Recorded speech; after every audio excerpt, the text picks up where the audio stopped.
اس کا بدن تو مر جائے گا لیکن یہ خود ہمیشہ کے لیے زندہ ہو جائے گا.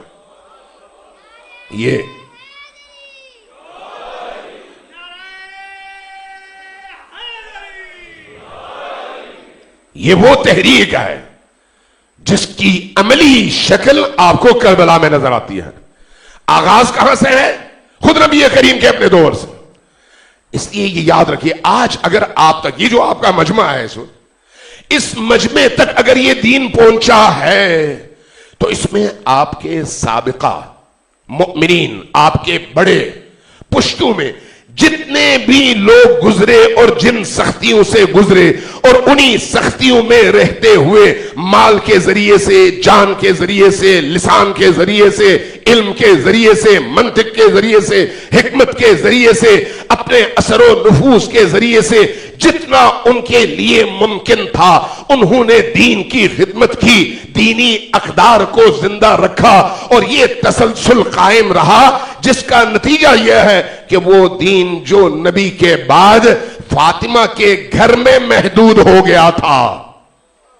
تھوڑی دیر کے لیے سوچئے، وہ دین جو غدیر میں 1,20,000 کے مجمع میں پیش کیا گیا اور غدیر کے بعد رسول کی وفات کے بعد فاطمہ کے گھر میں مقید ہو گیا چند افراد کے درمیان، آج وہی دین چلتے چلتے جب کربلا میں پہنچا ہے تو اس کی شکل 72 کی تھی، اور جب آج کی دنیا میں آج کے اس 8.5 ارب انسانی معاشرے تک پہنچا ہے تو ہم دیکھتے ہیں کہ پوری دنیا کے اندر جہاں جہاں اس دین کا پیغام پہنچا ہے وہاں وہاں کفر کو جان کے لالے پڑ گئے ہیں، شرک کو جان کے لالے پڑ گئے ہیں، نفاق کو جان کے لالے پڑ گئے ہیں. وہ نمازی جو اندر سے کھوکھلے تھے وہ بھی بے نقاب ہو گئے، وہ دشمن جو اندر سے دشمن تھے لیکن باہر آپ کے سامنے بھائی بنتے تھے وہ بھی بے نقاب ہو گئے ہیں، کفر بھی بے نقاب ہو گیا ہے، شرک بھی بے نقاب ہو گیا ہے. اور آج جب ہم 2025 اور 26 میں جی رہے ہیں تو کربلا کی وہ تاثیر جو عصر عاشور حلقوم حسین ابن علی سے، علی ابن علی، حسین ابن علی کی زبان مبارک سے جو نعرہ، جو صدا، جو ندا بلند ہوئی تھی، حل من ناصر ینصرنی کی، آج ہم دیکھتے ہیں کہ 8.5 ارب انسانوں کے اندر وہ روح اتنی پینیٹریٹ کر گئی ہے کہ تمام دنیا اس سرمایہ دارانہ نظام کا حصہ ہے، لیکن اس کے مقابلے میں ایک گروہ جن کا ہتھیار حسین حسین ہے، جن کا نعرہ حسین حسین ہے، جن کا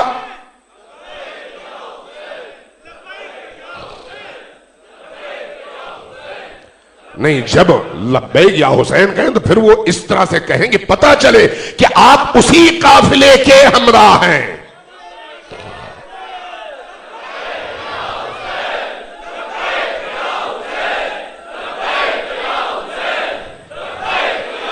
عزیزان محترم، یہ وہی نعرہ ہے، یہ وہی نعرہ ہے جو کربلا میں حسین ابن علی نے بلند فرمایا.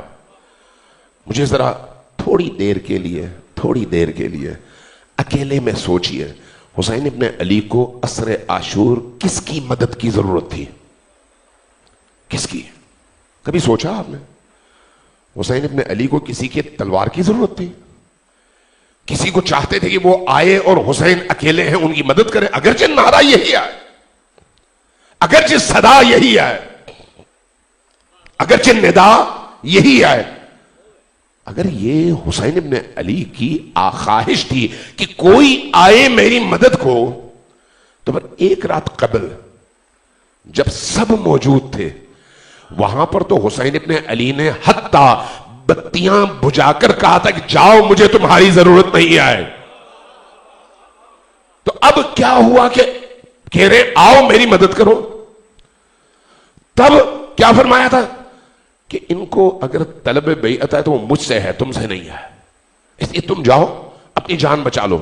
جب اصحاب نے عجیب ولولے کے ساتھ حسین ابن علی کے حقیقی ساتھی ہونے کا ثبوت دیا اور یہاں تک کہہ دیا کہ یا مولا اگر اللہ ہمیں 1000 بار یہ جان دے اور ہر بار ہم یہ جان قربان کریں، تن سر تن سے جدا ہو اور ہمارے لاشوں کو آگ لگایا جائے اور اس آگ لگنے کے بعد لاش کے پرخچے اڑ جائیں، راکھ بن جائے، راکھ فضا میں اڑ جائے، دوبارہ اللہ زندہ کرے، دوبارہ زندگی دے، 1000 بار ایسا ہو، تب بھی ہم آپ کا ساتھ نہیں چھوڑیں گے، آپ ہی کے ساتھ جیئیں گے اور آپ ہی کے ساتھ جام شہادت نوش کریں گے۔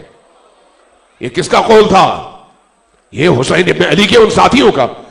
تو حسین ابن علی اس وقت کہہ رہے تھے کہ جاؤ، میں تمہیں اجازت دیتا ہوں۔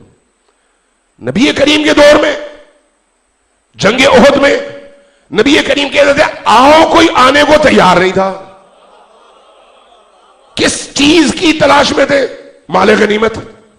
مال غنیمت کی لالچ اتنی پڑی کہ 70 مسلمان شہید ہو گئے۔ نبی کریم پر آنے والی، اترنے والی ان آیات پر غور کریں۔ آیات کیا کہتی ہیں؟ آیات یہی بتاتی ہیں کہ ابھی ایمان کا وہ مرحلہ نہیں آیا، ابھی دنیا کی محبت تمہارے دلوں سے نکلی نہیں آئے، ابھی تم ان آزمائشات سے نہیں گزرے۔ جو چند لوگ گزرے وہی یا سلمان بنے یا ابو ذر بنے یا مقداد بنے۔ چند لوگ، چند، اہل البیت کی بات ہی نہیں ہو رہی، صحابہ کی بات ہو رہی ہے۔ تو اس لیے اس دور میں اس طرح کی آیتوں کا نزول بتاتا ہے کہ جو اللہ کا منصوبہ ہے وہ تا قیام قیامت ہے، اور اللہ نے ہر موقع کے لیے حکمت تیار کر کے رکھی ہوئی ہے کہ کب کس کو اٹھانا ہے، کس کے ذریعے سے کتنے بڑے فرعون کی ناک رگڑوانی ہے، اور کس طرح سے زمانے کے بڑے سے بڑے فرعون کو ناکوں چنے چبوانے پر مجبور کرنا ہے اور اسلام اور مظلومین کو عزت دینی ہے۔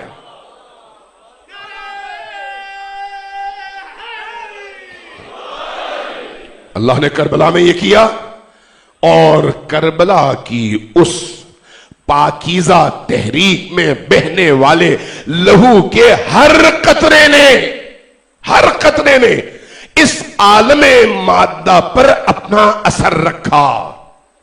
آج آپ یہاں پر اللہ کی عبودیت کرتے ہیں، اسی مسجد میں اللہ کی بندگی بجا لاتے ہیں۔ میں نے بعض اہل اللہ سے، عرفاء سے، اولیاء اللہ سے یہ جملہ سنا، کہنے لگے، میں نے خود حدیث نہیں دیکھی، ان سے میں نے سنا، کہنے لگے کہ دنیا میں جہاں کہیں پر بھی کوئی ایسی جگہ جہاں پر اللہ کے خالص بندے آ کر نماز پڑھیں، اللہ کی عبودیت کریں، بندگی کریں، اور وہ زمین سجدگاہ بن جائے، تو یقین کرو کہ حسین ابن علی کے مقتل سے کوئی خاک کا ذرہ اڑا ہے، وہاں پر گرا ہے۔ جہاں جہاں کربلا کی مٹی کے ایک ذرے نے پہنچ کر تبدیلی پیدا کر دی ہے، وہ یہ ہے کہ وہ زمین سجدگاہ بن گئی ہے اور مسجد بن گئی ہے۔ جتنی بھی آپ کو عبودیت، بندگی اور اللہ کی راہ میں جذبہ نظر آتا ہے، ان سب کا منشا اور ان سب کی بنیاد آپ کو کربلا میں ملتی ہے۔ کربلا اس معرکے کا نام ہے، اس معرکے کا۔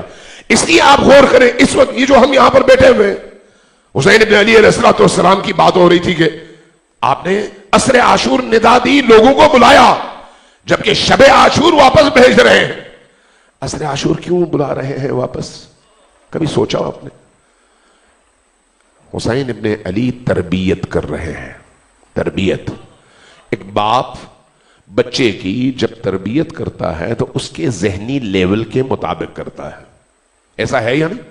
آپ اگر اپنے بچے کو لے کر مارکیٹ میں جاتے ہیں اور اس کو بہت سارے کھلونے لے کر دیتے ہیں، ساتھ میں کہیں پر جا کے آئس کریم لے کے دیتے ہیں، کہیں پر جا کے آپ اس کو مٹھائیاں لے کر دیتے ہیں، جب اس کو لے کر گھر کی طرف آ رہے ہوتے ہیں گاڑی میں، آپ اسے کہتے ہیں بیٹا ایک مٹھائی مجھے بھی دو گے؟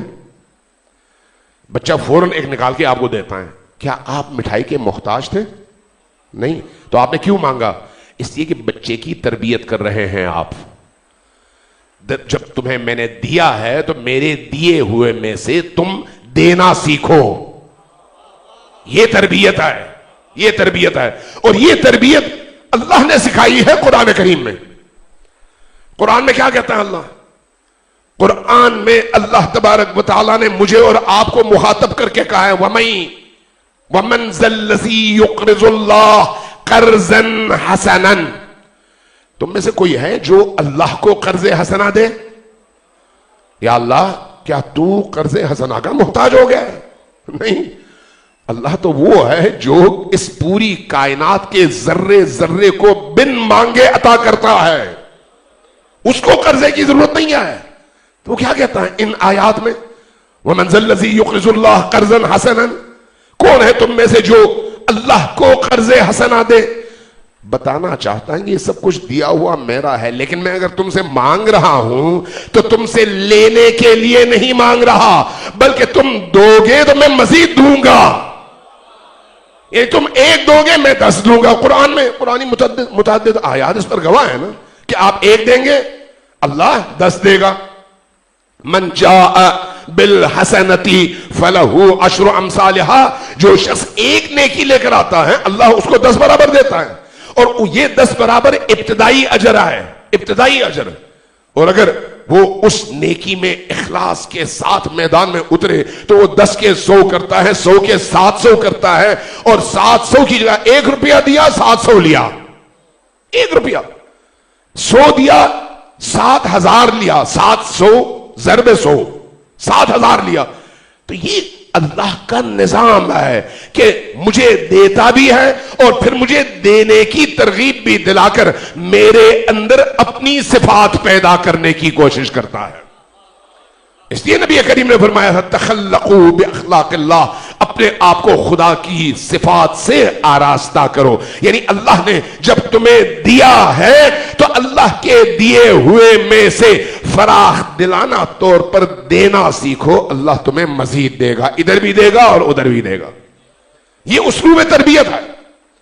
اس لیے قرآن نے دوسری جگہ اسی طرح سے ہمیں متوجہ کیا کیا ان تنصر اللہ ینصرکم ویثبت اقدامکم، اگر تم اللہ کی نصرت کرو گے تو اللہ بھی تمہاری نصرت کرے گا. یا اللہ تجھے میری مدد کی ضرورت پڑ گئی ہے، میں کیا تو میری مدد کیا. تو اللہ کیا کہتا ہے مجھے مدد کی ضرورت نہیں ہے، خود تمہیں مدد کی ضرورت ہے.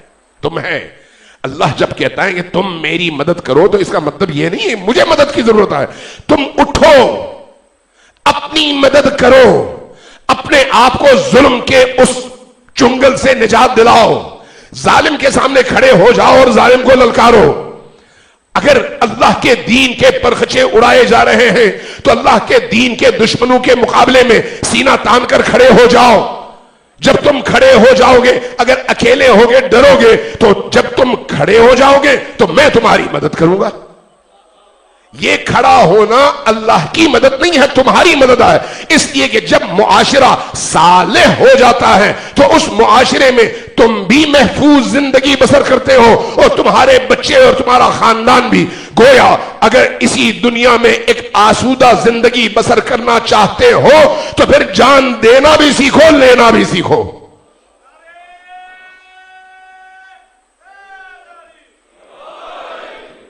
ان اللہ، اس لیے آگے کہتا ہے خود اللہ. یہ جو لوگ کہتے ہیں اللہ کچھ کرے گا، اللہ مقدر تبدیل کرے گا، اللہ ہماری مدد کرے گا، کوئی نہیں کرتا اللہ مدد.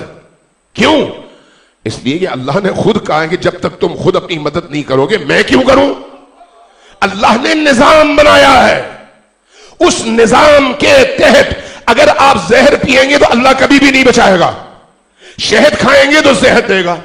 اللہ کے اس نظام میں شہد کا کام زندگی میں اضافہ کرنا اور صحت دینا ہے، اور زہر کا کام زندگی میں کمی اور زندگی واپس لینا ہے. اس نظام کے مطابق اگر زندگی بسر کرو گے تو عزت بھی پاؤ گے، سربلندی بھی پاؤ گے، اور دشمنوں پر فتح بھی حاصل ہوگی. لیکن اگر اس نظام سے ہٹ کر صرف دعاؤں پر اکتفا کرو گے تو کوئی دعا کام نہیں آئے گی جب تک اس دعا کے پیچھے عمل نہیں ہوگا اور سنت الہیہ کے مطابق وہ اس سانچے میں تم ڈھلو گے نہیں. ان اللہ لا یغیر ما بقوم حتی یغیروا ما بانفسہم.